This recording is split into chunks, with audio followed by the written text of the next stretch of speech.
Frères et joie, nous voulons bénir le nom du Seigneur, le Dieu de gloire, qui nous donne d'expérimenter régulièrement au cours de ce mois de janvier, d'expérimenter la grâce de Dieu.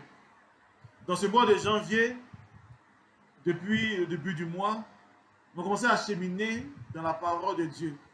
Et le texte qui sert à notre méditation tout au long du mois de janvier est tiré des 11 premiers chapitres de la Genèse, donc chapitre 1 au chapitre 11, où Dieu nous donne les fondations de la création, où Dieu nous parle. Dieu nous donne de comprendre la clé de la création. Comment créer, comment vivre l'expérience de la gloire. Et Dieu a d'abord commencé par nous parler dans le premier thème sur l'importance de croître dans la parole de Dieu.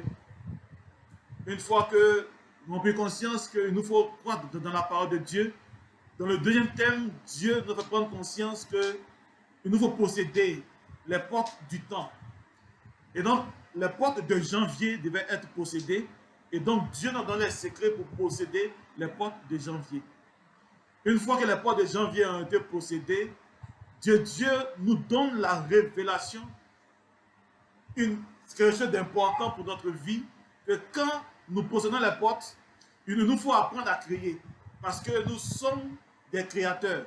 Donc Dieu nous a montré comment créer, comment exploiter son potentiel de créateur. Comment déployer ce potentiel. En quatrième étape, Dieu nous conduit pour nous dire que quand il nous donne le pouvoir de créer, c'est de pouvoir libérer dans notre vie les proclamations divines, libérer les bénédictions de Dieu dans notre vie, libérer toutes les promesses de Dieu dans notre vie. Et ces promesses-là créent un environnement de grâce que la Bible appelle le jardin d'Éden, le jardin des délices.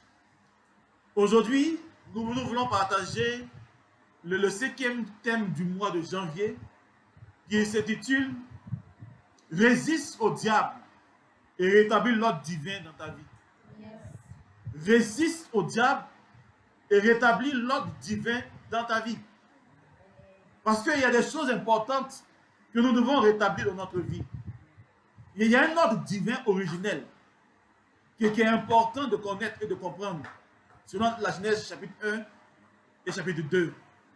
Mais la Bible nous dit qu'il y a eu une rébellion dans le ciel. Et puis un certain ange, Lucifer, s'est rebellé contre l'ordre de Dieu, non seulement dans le ciel, mais sur la terre. Et sa rébellion a entraîné la chute de Lucifer, qui était transformé en Satan ou en diable. Et dans cette chute, il a séduit l'homme, afin que l'homme, lui aussi, par le péché, puisse chuter et créer un désordre dans l'ordre établi par Dieu dans la vie de l'homme sur la terre. Et donc, tout au long de l'histoire de la Bible, Dieu va mettre les fondations, Dieu va mettre les éléments nécessaires pour réinstaurer un nouvel ordre divin. C'est pourquoi la Bible se termine en Apocalypse chapitre 22 par la création nouvelle et la Jérusalem céleste. Une fois que ces bénédictions de nouvel ordre divin manifesté, le diable aura tendance à vouloir nous séduire pour nous faire sortir de cet ordre divin. Il nous faut donc résister au diable. Voici les différentes articulations de notre partage d'aujourd'hui. Donc, en premier point, nous allons voir l'ordre divin originel. Qu'est-ce que Dieu a établi au commencement? Et le texte de base de notre méditation sera le livre de la Genèse, au chapitre 1, le verset 1. La Bible dit, au commencement, Dieu créa le ciel et la terre. Donc, si on parle de commencement, ça veut dire qu'il y avait une vie avant le commencement. Donc, avant le commencement, il y avait l'éternité.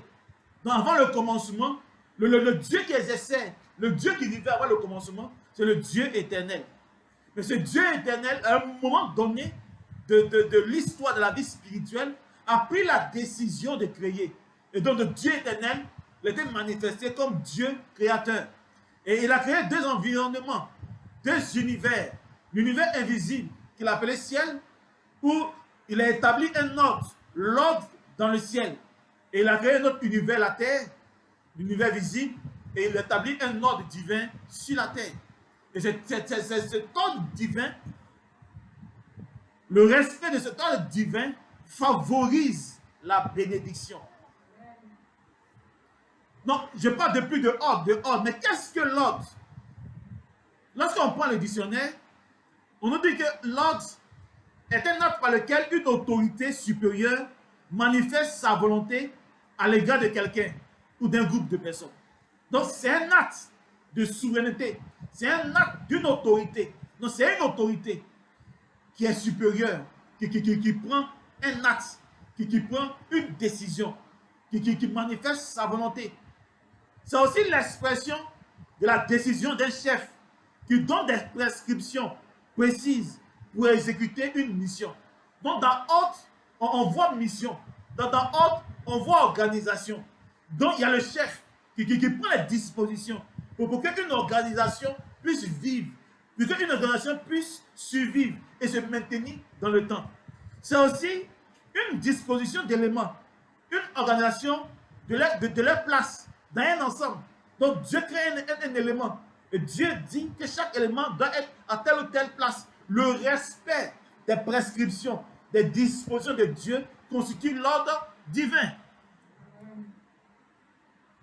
Donc, dans l'ordre, ce qu'il est bon de comprendre, c'est que, premier élément, il y a la manifestation d'une volonté. C'est ce que veut quelqu'un, c'est ce que veut une autorité. Il y a aussi une manifestation de loi, prescription. C'est qu'on doit respecter pour que l'ordre soit maintenu. Il y a une affaire aussi de disposition. Quelle est l'organisation qu'on a mis en place pour que l'ordre soit maintenu? Donc quand Dieu crée le ciel et la terre, Dieu va créer un ordre dans le ciel, il va créer un ordre sur la terre. Mais ce qui est bon de comprendre, c'est que la Bible dit au commencement, Dieu. Donc ça veut dire que si Dieu est au commencement, si Dieu a créé, Dieu était avant le commencement. Donc le monde de Dieu est différent du ciel et de la terre. Le monde de Dieu, avant la création, est manifesté par l'éternité de Dieu, est manifesté par l'existence du Dieu éternel, le Dieu un, le Dieu qui a une vie éternelle, le Dieu qui a un potentiel absolu, mais qui vit dans la solitude. Donc ce Dieu éternel, avant le commencement, marqué par l'éternité, va à un moment donné prendre la décision de créer. Donc dans le monde de Dieu à la création, là, on nous montre que Dieu est le Dieu créateur. Mais dans la création, il va se révéler. Parce que Dieu est insondable. Dieu est ineffable. On ne peut pas le connaître. Mais il nous donne des représentations. Il nous donne des théophanies. Il nous donne des signes, des figures pour pouvoir comprendre qui il est. Et donc, dans la création, Dieu va se manifester comme Père, comme Fils, comme Esprit. Dans la création, Dieu va manifester sa Trinité. Dans la création, Dieu va manifester son éternité. Dans la création, Dieu a donné à l'humanité d'expérimenter la vie éternelle. C'est pourquoi l'homme a été créé à l'image et à la ressemblance de Dieu pour pouvoir manifester lui aussi le potentiel de la vie éternelle. On voit que dans la création, on nous parle des 7 esprits de Dieu. Non, Dieu il est un. Mais Dieu il se répète dans le monde de plusieurs manières. Dieu se manifeste dans le monde de plusieurs manières. Et chaque manière est une grande révélation de Dieu. Donc l'ordre divin originel, c'est que Dieu crée d'abord le ciel. Le ciel, c'est le monde des esprits désincarnés. Où on parle du règne angélique ou du règne des esprits bienheureux. Donc ces hommes qui n'ont plus de corps, mais qui vivent dans la présence éternelle de Dieu. Donc, quand Dieu crée le ciel, Dieu va établir des fondements. Dieu va établir 4 fondements qui va constituer l'ordre divin. Le premier fondement, c'est la personne de Dieu. Dieu est le premier fondement du ciel. Donc, Dieu est le Dieu un. Il est le Dieu trinitaire. Donc, Dieu se manifeste dans le ciel. Il se manifeste dans des théophanies. Donc, on peut le voir comme un homme assis sur un trône. On peut le voir comme une lumière. On peut le voir comme un enfant qui a un bâton en main. Donc, Dieu se manifeste dans des théophanies, même dans le ciel. Donc, le premier fondement dans le ciel, c'est la personne de Dieu. Pour que le ciel puisse vivre, il faut que le ciel ait pour fondation Dieu. Voici le premier fondement que Dieu établit dans le ciel. Pour que le ciel puisse vivre, pour que le ciel puisse avoir la lumière, pour que le ciel puisse être baigné dans la gloire de Dieu, il faut que le ciel ait pour fondation, pour fondement premier, Dieu. Le deuxième fondement qui constitue l'ordre divin du ciel, c'est la personne et l'œuvre du Christ dans le ciel. On nous montre dans l'Apocalypse que Jésus, sur le symbole de l'agneau de Dieu, a une action dans le ciel. Il assis lui aussi sur le trône de Dieu. Donc il règne avec Dieu sur son trône. On montre aussi qu'il est immolé dans le ciel. On montre aussi que son sang est utile pour vaincre les démons dans le ciel. On montre aussi qu'il est impliqué dans les décrets divins. Dieu prend des décrets, mais c'est lui qui est capable d'ouvrir les sceaux pour que le décret de Dieu puisse se manifester. Donc le deuxième fondement du ciel, c'est la personne et l'œuvre du Christ dans le ciel. Le troisième fondement, c'est selon Apocalypse 22, verset 3. Le troisième fondement, c'est l'adoration de Dieu dans le ciel. Pour que le ciel puisse être équilibré, il faut que le ciel se sente sur l'adoration de Dieu. De Dieu vrai. Donc de l'adoration en esprit et en vérité. Donc le troisième fondement dans le ciel, c'est l'adoration de Dieu dans le ciel. Et le dernier fondement sur lequel Dieu a établi le ciel, c'est la royauté et le règne de Dieu dans le ciel. Donc il y a la personne de Dieu qui est un fondement. Il y a la personne du Christ et de son œuvre qui est un fondement. Il y a l'adoration de Dieu dans le ciel qui est un fondement. Et le quatrième fondement, c'est la royauté et le règne de Dieu dans le ciel. Voici constitue l'ordre de Dieu dans le ciel. L'ordre originel de Dieu dans le ciel. Mais Dieu n'a pas seulement créé le ciel, il a aussi créé la terre. Et là aussi, la terre, c'est le monde des êtres vivants. Donc elle est constituée du règne minéral, végétal, animal et humain. Là aussi, Dieu a établi les mêmes 4 fondements. Donc, le premier fondement, toujours, c'est la personne de Dieu. Pour que la terre puisse être glorieuse, pour que la terre puisse manifester son vrai potentiel, il faut que la terre soit fondée sur Dieu. Le deuxième fondement, cette fois-ci, c'est la personne et l'œuvre de Christ sur la terre. Donc, le Christ a une œuvre dans le ciel, mais il a aussi une œuvre sur la terre. Dans les évangiles, nous décrivent l'œuvre de Christ sur la terre. Donc, le deuxième fondement, c'est la personne et l'œuvre de Christ sur la terre. C'est un fondement. Le troisième fondement, c'est l'adoration de Dieu sur la terre. Et le quatrième fondement, c'est la royauté et le règne de Dieu sur la terre. Et dans ce règne de Dieu, comme l'homme est fils de Dieu, et que Dieu a établi comme fondation que c'est Dieu qui règne sur la terre, donc l'homme en tant que délégué de Dieu règne au nom de Dieu. Voici le règne, voici l'ordre que Dieu a établi dans le ciel et sur la terre. Donc les mêmes principes dans le ciel, la personne de Dieu, la personne du Christ, l'adoration de Dieu et la royauté et le règne de Dieu, que ce soit dans le ciel comme sur la terre. Voici les fondements. Voici l'ordre divin. Et c'est cet ordre-là que tous les anges et tous les esprits devaient respecter. Mais il se trouve qu'il y a un ange glorieux, par sa position, par ses valeurs, par sa gloire, qui n'a pas accepté cet ordre dans le ciel et sur la terre. Et la Bible dit en Ézéchiel 28 que cet ange-là a appelé Lucifer. On l'appelle le roi de Tyr, pour vous dire que c'était un ange principal. C'était lui le chef du tiers des anges. On dit qu'elle était marquée du sceau de perfection, pour montrer qu'elle était le porteur de la lumière divine. On dit que c'était lui le chef des tambourins, pour dire que c'est lui qui était le chef de l'adoration de Dieu dans le ciel et sur la terre. On l'a aussi appelé le chérubin. C'était le chérubin protecteur du ciel et de la terre. Donc ce Lucifer était un ange principal de Dieu, un ange glorieux de Dieu, un ange puissant de Dieu. Et cet ange-là, à un moment donné, a manifesté dans son cœur une ambition. L'ambition de s'égaler à l'image de Dieu dans le ciel. L'ambition de remplacer Dieu sur la terre. Et donc, il va faire un projet dans son cœur. Il va projeter de renverser l'ordre divin dans le ciel et sur la terre.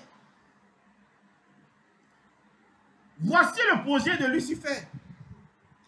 Et à cause de ce projet, plusieurs guerres spirituelles vont se produire. 4 grandes guerres spirituelles. La Bible parle de 4 grandes guerres. Quand on lit le livre de l'Apocalypse, à partir du chapitre 12 jusqu'au chapitre 22, on nous parle de 4 grandes guerres que va mener le royaume de Dieu et le royaume de Lucifer. 4 grandes guerres qui seront manifestées. La première guerre sera la guerre entre les armées de Lucifer et les armées de l'ange Michel. En Apocalypse chapitre 12, versets 3 à 12. Donc là, dans la première guerre, on met en exergue la rébellion dans le ciel. Et dans cette rébellion, nous allons prendre nos Bibles. Apocalypse chapitre 12.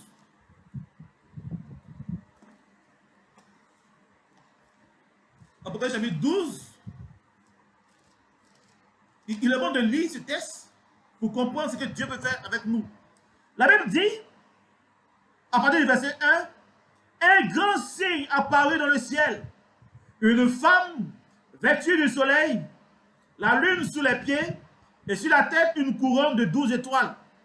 Elle était enceinte et criait dans le travail et les douleurs de l'enfantement. Alors un autre signe apparut dans le ciel. C'était un grand dragon rouge feu. Il avait 7 têtes et 10 cornes. Et sur ses têtes, 7 diadèmes. Sa queue, qui balayait le ciel et les étoiles du ciel, les précipita sur la terre. Le dragon se prostra devant la femme qui allait enfanter, afin de dévorer l'enfant dès sa naissance. Elle mit au monde un fils, un enfant mâle. C'est lui qui doit mener paître toutes les nations avec une verge de fer. Et son enfant fut enlevé auprès de Dieu et de son trône. Alors la femme s'enfuit au désert, où Dieu lui a fait préparer une place pour qu'elle y soit nourrie 1260 jours. Il y eut alors un combat dans le ciel. Michael et ses anges combattirent contre le dragon. Et le dragon lui aussi combattit avec ses anges. Mais il n'eut pas le dessus. Il ne trouva pas de place pour eux dans le ciel. Il fut précipité, le grand dragon, l'antique serpent, celui qu'on nomme diable et Satan, le séducteur du monde entier. Il fut précipité sur terre, et ses anges avec lui. Et j'entendis une voix forte qui dans le ciel disait, voici le temps du salut, de la puissance et du règne de notre Dieu, et de l'autorité de son Christ, car il a précipité l'accusateur de nos frères, celui qui les accusait devant notre Dieu jour et nuit. Mais eux, ils l'ont vaincu par le sang de l'agneau et par la parole dont ils ont rendu témoignage. Ils n'ont pas aimé la vie jusqu'à craindre la mort. C'est pourquoi soyez dans la joie, vous les cieux, et vous qui avez votre demeure. Malheur à vous la terre et la mer, car le diable est descendu vers vous, emporté de colère, sachant que peu de temps lui reste. Quand le dragon se vit précipité sur la terre, il se lança à la poursuite de la femme qui avait mis au monde l'enfant mâle.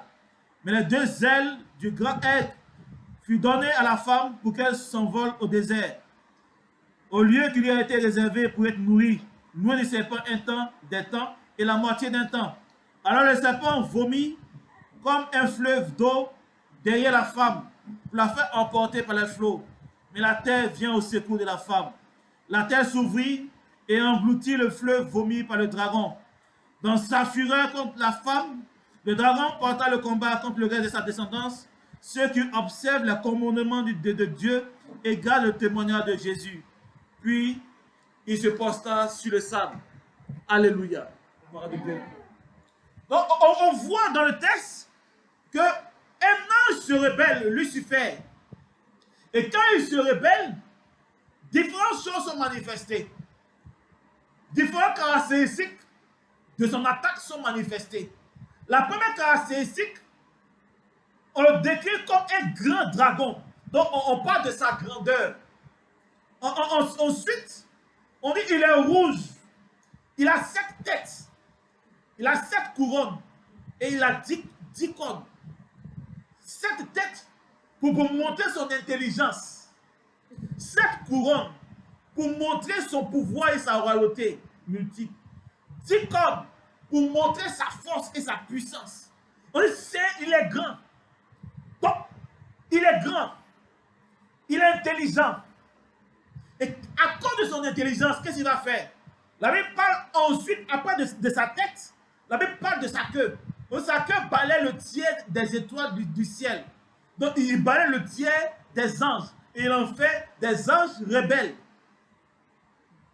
Ensuite, la Bible parle de sa gueule. La Bible dit qu'il se poste devant la femme pour dévorer l'enfant. Donc, pour lui, l'humanité est pour lui une nourriture. Donc, la Bible nous montre que ce dragon, il est grand. Ce dragon, il est intelligent. Ce dragon, il a un royaume. Il a des royaumes. Ce dragon, il est puissant. Ce dragon a le tiers des anges. Ce dragon a le pouvoir de dévorer les enfants de Dieu. Donc ce dragon, il va se lever contre les enfants de Dieu. Et face à cette guerre où ce puissant s'est levé contre Dieu, contre l'image de Dieu sur la terre qui est l'homme, la Bible dit que Dieu va opposer à Lucifer. Dieu va opposer l'ange Michael. Et l'ange Michael va venir avec son armée. L'ange Michael dit qu'il est semblable à Dieu. Il va venir avec son armée, rentrer en guerre contre Lucifer.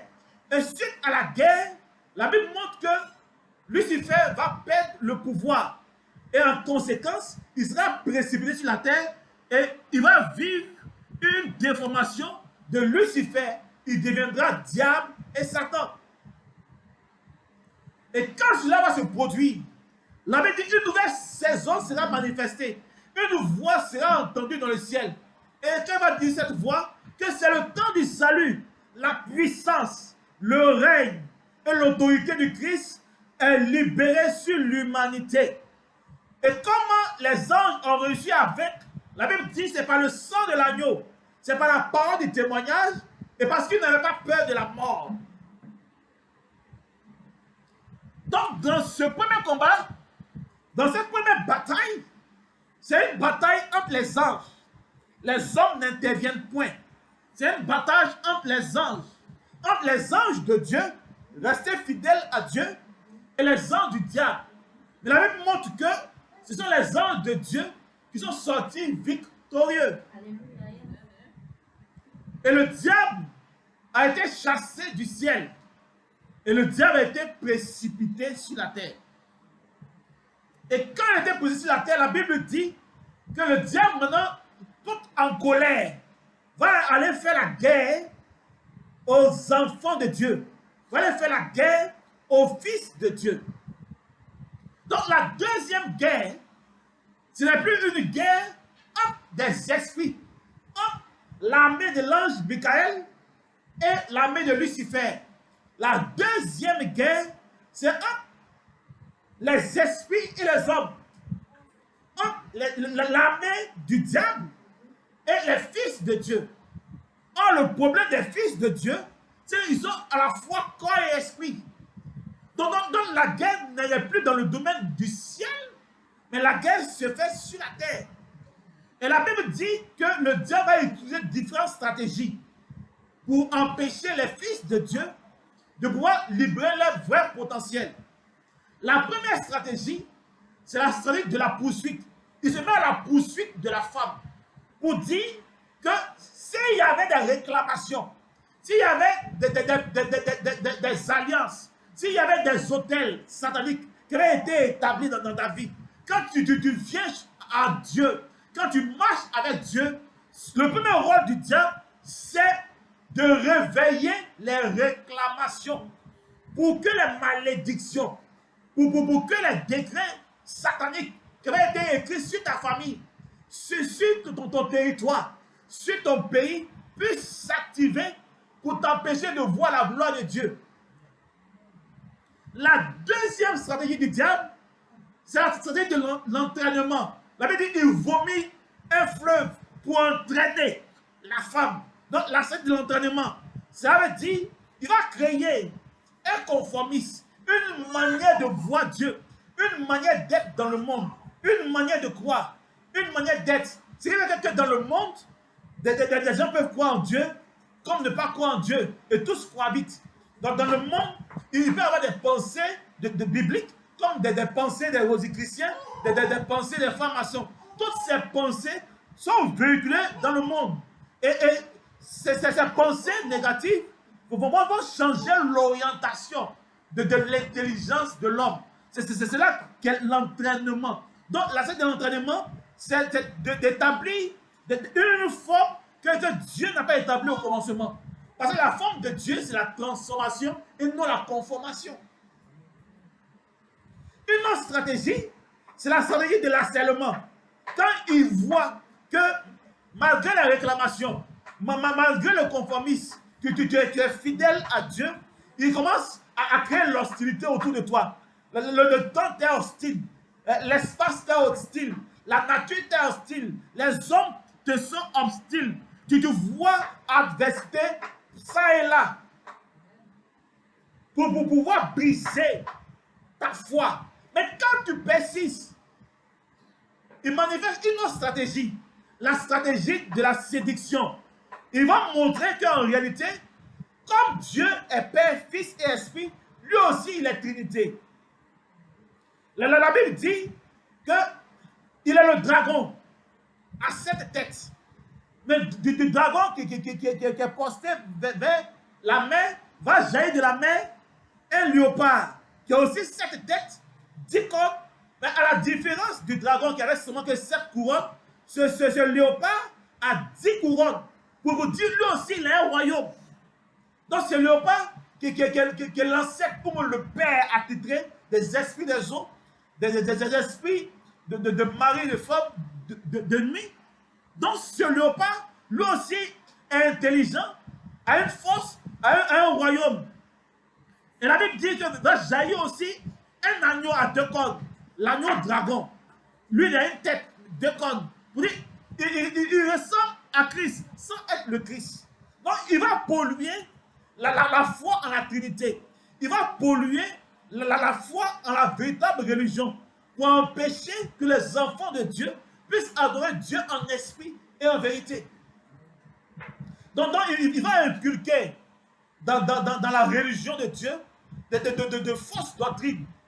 Ou il va créer une religion purement charnelle ou une religion purement satanique pour empêcher l'homme d'être connecté complètement et véritablement à Dieu.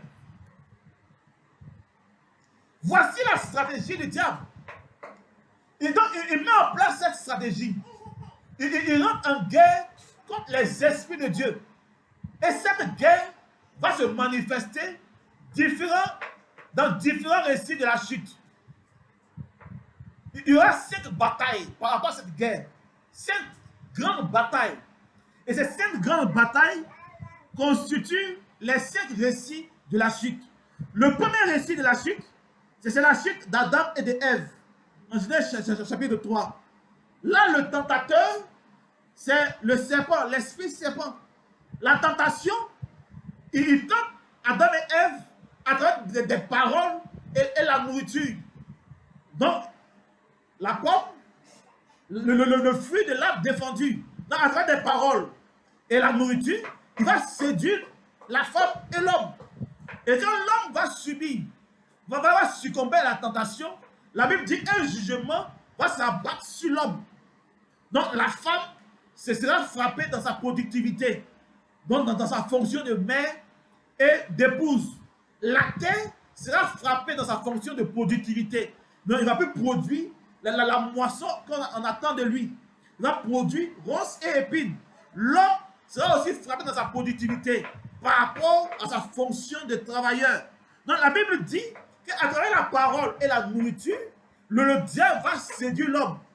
Donc la première bataille, c'est la bataille de la parole. Quelle est la parole que tu entends? Quelle est la nourriture sur laquelle tu bâtis ta vie? Qu'est-ce qui nourrit ton corps? Qu'est-ce qui nourrit ton âme? Qu'est-ce qui nourrit ton esprit? Ce qui entre en toi, les paroles qui entrent en toi déterminent ta position. Si tu te nourris du monde, tu te nourris des informations de RFI, tu te nourris des informations du monde, ça crée en toi la peur. On parle de guerre par-ci par-là, on parle d'attaque de djihadistes par-ci par-là, ça crée en toi la peur. Ça crée en toi la peur. Qu'est-ce que tu entends? Quelles sont les paroles qui te nourrissent? Le premier enjeu de la bataille du diable contre l'homme, c'est l'enjeu de la parole et de la nourriture. Alléluia. Le deuxième enjeu, le deuxième récit de la chute, c'est la chute de Caïn. En Genèse chapitre 4. Le tentateur ici, c'est l'esprit Caïn. Cette religion charnelle, la sorcellerie qui agit en milieu chrétien, qui agit dans les familles pour empêcher que le vrai potentiel soit manifesté. Ici, la tentation, c'est par rapport au travail. La Bible dit qu'on a travaillé sur un standard divin. Donc Abel travaille sur ce standard. Donc Dieu agrée son travail. Or, quand un travail, sans se référer au standard divin, il fait ce qu'il ressent dans le travail, il fait ce que la chair lui dicte, il fait ce que le diable lui dicte. Deuxième niveau de la tentation de Caïn, c'est par rapport à l'offrande. L'offrande détermine aussi sa bénédiction. Abel donne à Dieu les meilleures parts de son travail. Abel donne tout ce qui a de la valeur à Dieu. Pendant ce temps, Caïn, lui, il offre à Dieu ce qui n'a pas de valeur. Donc, l'offrande de Caïn n'est pas une offrande qui est agréable à Dieu. Donc, Dieu va rejeter l'offrande de Caïn. Parce que le travail que tu fais, l'offrande que tu manifestes, détermine les faveurs de Dieu dans ta vie. Et quand l'homme, à travers Caïn, va pécher, la Bible dit un jugement va s'abattre sur l'homme. Et quand ce que l'homme va expérimenter, le rejet, être rejeté de la présence de Dieu, être rejeté des terres bénies et marcher dans l'errance, libérer l'esprit de la vengeance du sang, libérer sur la terre la malédiction pour empêcher que la terre puisse libérer son vrai potentiel. Voici le deuxième enjeu de la bataille entre le diable et l'homme. Le troisième enjeu, c'est le troisième récit de la chute. Au temps de Noé, Noé et les géants.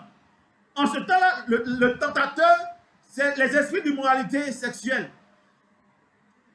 Et la tentation est liée à la sexualité. La Bible dit que les fils des hommes, les fils de Dieu, vont se marier avec les filles des hommes et donner des géants. Donc, sexualité, idolâtrie. Et dans cette sexualité, une malédiction va s'abattre sur l'humanité. Réduction de l'espérance de vie. Vie dominée par des esprits des hommes. Vie dominée par des géants. Donc la Bible nous fait prendre conscience qu'un autre enjeu de la guerre du diable contre l'homme, c'est la sexualité. Le quatrième enjeu de la guerre, c'est la famille. C'est Noé qui a bu et qui est ivre, va maudire un de ses enfants. Donc la famille aussi est un enjeu de la guerre entre les fils de Dieu et le diable. Donc il nous faut respecter la nudité du père. Sinon, un jugement est manifesté sur l'humanité. Donc, malédiction familiale, avec destruction de l'harmonie familiale, renversement de l'ordre familial et domination et esclavage dans la vie familiale. Donc, la famille aussi est un enjeu entre le diable et le Fils de Dieu. Le 5e récit de la chute est lié à la tour de Babel. Et dans cette tour, c'est le projet de la communauté qui va obliger Dieu à arrêter la tour de Babel et à créer la dispersion et la confusion des langues. Donc la communauté aussi est un enjeu du diable. C'est vrai, le diable prend le contrôle de nos villages, prend le contrôle de nos villes, prend le contrôle de nos pays. Parce que la communauté aussi est un enjeu spirituel. Alléluia. Amen. Donc, la chute de l'homme va entraîner des conséquences, va manifester le règne du péché dans la vie de l'homme, le règne de la chair, le règne du monde, le règne du diable et bien sûr le règne des malédictions. Et toutes ces malédictions vont agir. Donc le diable, dans cette guerre, va obliger l'homme à marcher sous une malédiction. Donc aujourd'hui, l'homme prend sous le poids de la malédiction. Aujourd'hui, la malédiction est l'ordre que le diable a établi dans nos vies. La malédiction sévit dans nos familles. La malédiction sévit dans nos entreprises. Il y a des morts incompréhensibles. Il y a des événements qui se produisent. La malédiction agit dans nos villes, dans nos communes. La malédiction agit dans nos pays. Et ces malédictions qui agissent, ces fléaux qui sont dans la vie, nous empêchent de pouvoir libérer la vraie face de Dieu dans notre vie. C'est pourquoi, face à cette situation, face à l'obscurité dans laquelle se trouvait l'homme, Dieu va prendre l'initiative d'instaurer un nouvel ordre divin. Et ce nouvel ordre divin, ce sera établi par rapport à la venue de Christ sur la terre. Il va y avoir différentes venues de Christ sur la terre. Et ces différentes venues vont changer l'histoire de l'humanité.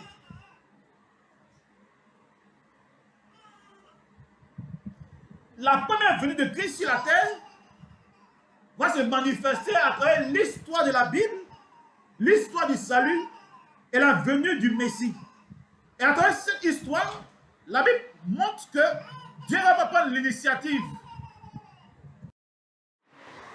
Dieu va prendre donc l'initiative, à travers le Christ, d'agir contre le royaume du diable. Et cette initiative sera manifestée dans l'histoire biblique du salut. Depuis le temps d'Abraham jusqu'au temps de Jésus. Dieu, au fil du temps, va commencer par sauver le monde de différentes manières. La première manière qu'il va utiliser, c'est le salut par élection. Dieu va choisir dans des générations des hommes qui doivent être sauvés. Ensuite, Dieu va sauver le monde par la filiation. Tous ceux qui sont fils de Jacob sont sauvés. Donc Dieu sauve par filiation. Après, Dieu va commencer à sauver le monde par la loi. Donc tous ceux qui font alliance avec Dieu et qui respectent la loi de Dieu sont sauvés. Dieu va ensuite sauver le monde au temps de Jésus par la foi en Jésus. Donc Dieu va sauver le monde. Et la première venue de Christ va libérer dans la vie de l'humanité le modèle. C'est ce qui nous empêchait de pouvoir entrer dans la présence de Dieu est brisé. Le voile qui nous empêchait d'entrer dans la présence de Dieu est brisé. Parce que Christ, qui est la manifestation de Dieu sur la terre, s'est manifesté sur la terre. Il est descendu du ciel pour ouvrir les portes du ciel, afin que l'homme puisse lui à son tour, par l'entremise de l'ascension, monter dans le ciel. Donc l'homme maintenant a le chemin tracé pour entrer dans le ciel. Donc la première venue de Christ sur la terre montre qu'il est possible à l'homme de manifester sur la terre le plus haut potentiel de l'homme, la meilleure version de l'humanité. De faire de l'homme un fils de Dieu, c'est-à-dire de la même nature que Dieu, agissant de la même manière que Dieu, vivant dans un temps de grâce où Dieu ne va pas plus considérer le péché de l'humanité, mais Dieu va voir l'humanité en Christ. Pour le salut de Christ, va parler plus fort que le sacrifice de Noé, le sacrifice d'Abel. Et ce sacrifice d'Abel qui criait vengeance ne sera supplanté par le sacrifice de Christ qui va crier libération, qui va crier délivrance, qui va crier salut. Alléluia. Amen.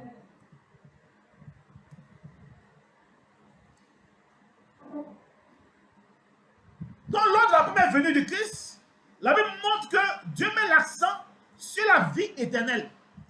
Dieu met l'accent sur la ressemblance à Dieu. Dieu met l'accent sur l'image de Dieu. Donc, dans cette première venue, l'homme doit ressembler à Dieu. L'homme doit être le visage de Dieu. L'homme doit refléter la puissance de Dieu.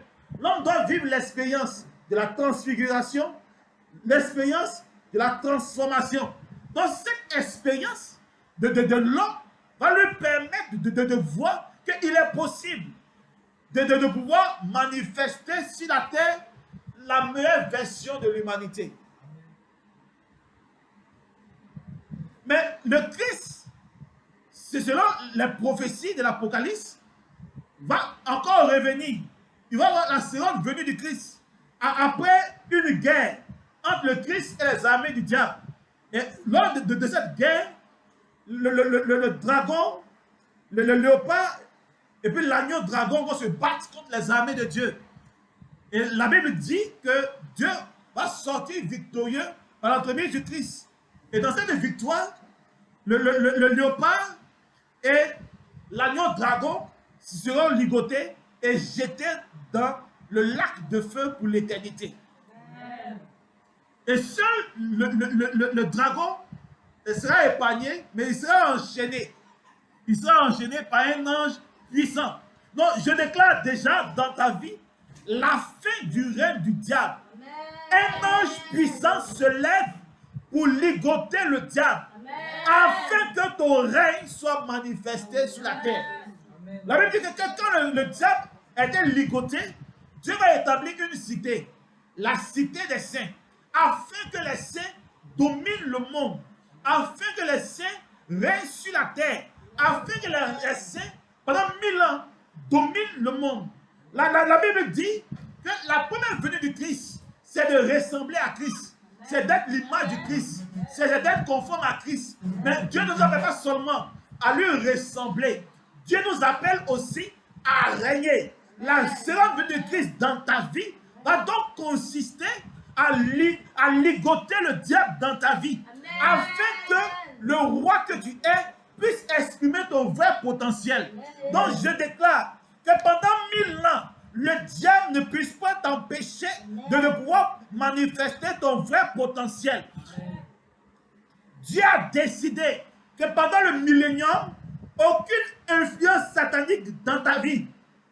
Je décrète dans ta vie le millénium. Je décrète dans ta vie le règne de 1000 ans. Maintenant, tu es décidé, tu as été saisi par Dieu et Dieu a décidé que tu règnes en majesté. C'est pourquoi je dis, toi qui m'entends, que la puissance de Dieu libère ton potentiel royal, afin que tu sois assis sur un trône et que tu puisses régner en majesté. Là où il y avait un projet de Dieu dans ta vie, je déclare que le projet soit manifesté, que le ciel et la terre se mettent en branle et par des arrangements divins mettent à ta disposition ce qui est nécessaire pour que ton jardin de délices soit manifesté dans ta vie, pour que ton projet soit manifesté dans ta vie, pour que ton entreprise soit manifestée dans ta vie, pour que la volonté de Dieu dans ta vie soit réalisée. Je déclare que ta royauté est manifestée au nom de Jésus. Amen.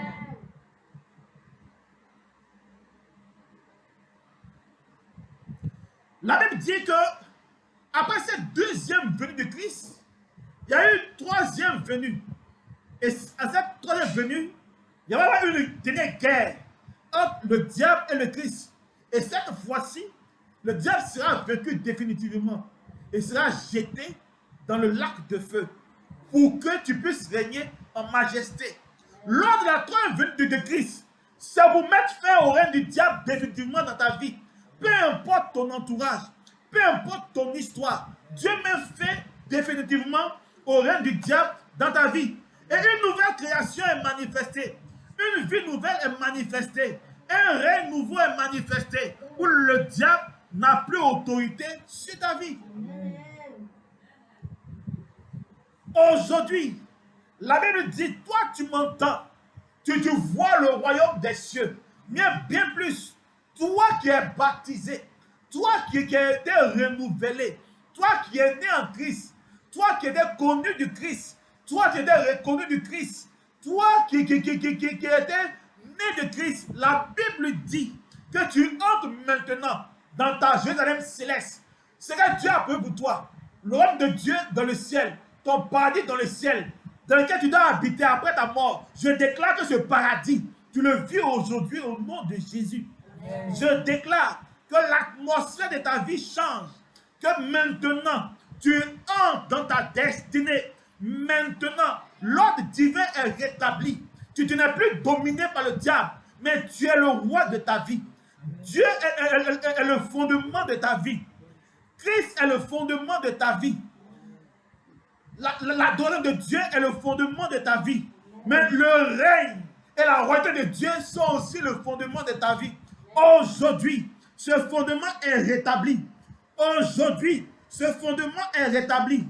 Aujourd'hui, ce fondement est rétabli. Le premier fondement, Christ est rétabli dans ta vie. Dieu est rétabli dans ta vie. La vraie adoration, en esprit, en vérité, est rétablie dans ta vie. Le règne et la royauté sont dans ta vie au nom de Jésus. L'ordre divin a renversé l'ordre satanique dans ta vie. Et aujourd'hui, Dieu te revêt d'une amie spirituelle afin que tu puisses résister au diable. Parce que quand Dieu te bénit, quand Dieu change l'ordre divin dans ta vie, le diable utilise 3 tentations pour te mettre encore sous servitude.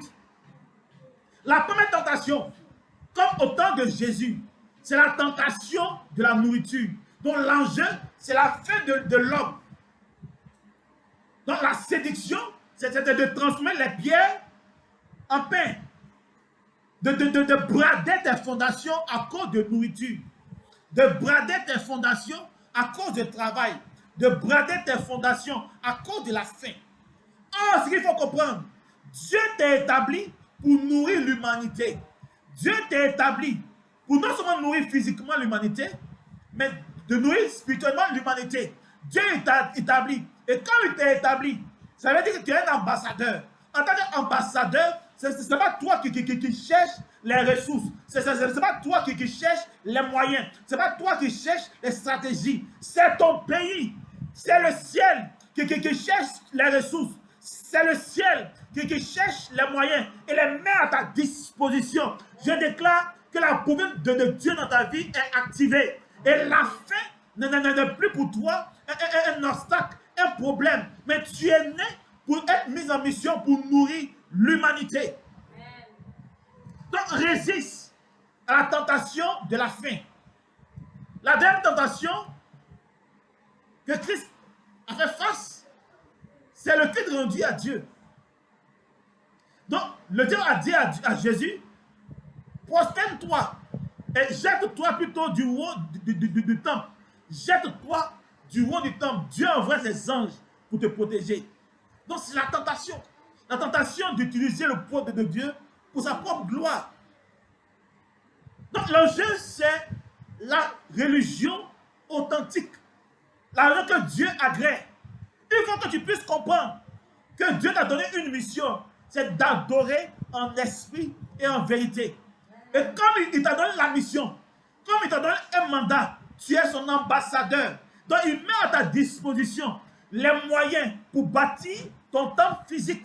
Il te met à ta disposition les moyens pour bâtir ton temple spirituel. Il met tout à ta disposition. Il te donne la révélation pour que tu puisses apprendre à adorer Dieu en esprit et en vérité, afin que ton adoration fasse de toi un enfant de gloire. Amen. Amen. Amen. Troisième tentation. Le diable dit à Jésus, prosterne-toi pour dominer le monde. Parce qu'en réalité, le mandat du chrétien, du Fils de Dieu, c'est de nourrir le monde. De nourrir le monde matériellement, spirituellement. C'est aussi, en plus de nourrir le monde, c'est aussi de bâtir le temple de Dieu. Le temple physique et le temple spirituel. Et d'adorer Dieu en esprit et en vérité. La troisième mission, c'est la mission de commander, la mission de dominer, la mission de diriger. Et le diable sait que Dieu a donné à l'humanité de dominer et de régner, à condition de se prosterner devant Dieu. Donc il veut détourner cela à son profit. Parce que le règne terrestre est au règne. Le règne céleste est au règne. Dieu te donne le pouvoir de posséder et de régner sur ta terre promise. Dieu te donne le pouvoir de posséder et de régner dans ton ciel promis. Le ciel t'est promis, la terre t'est promise. Tu dois régner. Et je déclare que la puissance de Dieu, parce que tu es son ambassadeur, soit mise à ta disposition. Sache une chose, ne te prosterne pas devant un esprit, ne te prosterne pas devant une idole, ne te prosterne pas devant les hommes. Prosterne-toi devant Dieu seul et il fera de toi un roi. Il te relèvera, il te relèvera, il te fera asseoir sur le trône de gloire afin que tu nourrisses l'humanité, afin que tu bâtisses l'église du Christ, afin que tu libères ton potentiel de leader pour régner dans ce monde. Je déclare donc que l'ordre divin qui fait de toi un enfant de Dieu, un enfant né pour être le sommet de la création, un enfant né pour être le centre de la création, un enfant né pour être le roi de la création, un enfant né pour être le maître de la création. Que cet ordre divin agisse dans ta vie, agisse dans ta vie. Que Dieu restaure tes fondations, que ce que tes parents ont bâti comme fondation n'ait plus d'effet dans ta vie. Séparation et connexion au ciel. Parce que tu n'es pas enfant du ciel, enfant de la terre, mais du ciel. Je déclare donc que ta citoyenneté céleste soit manifestée au nom de Jésus. Amen. Que l'ordre divin soit rétabli dans ta vie. Que l'ordre divin soit rétabli dans ta vie. C'est pourquoi Christ, au-delà de la chute de l'homme, est monté au ciel. S'il est monté, toi aussi, ta place est de la hauteur. S'il est monté, toi aussi, ta place est la grandeur. S'il est monté, toi aussi, ta place, c'est la renommée. S'il est monté, toi aussi, ta place, c'est la prospérité. Je déclare donc que la prospérité, la renommée, la grandeur soit ton partage et que l'ordre divin dans ta vie soit rétabli dans le nom puissant de Jésus. J'ai prié et tout le monde dit Amen. Amen.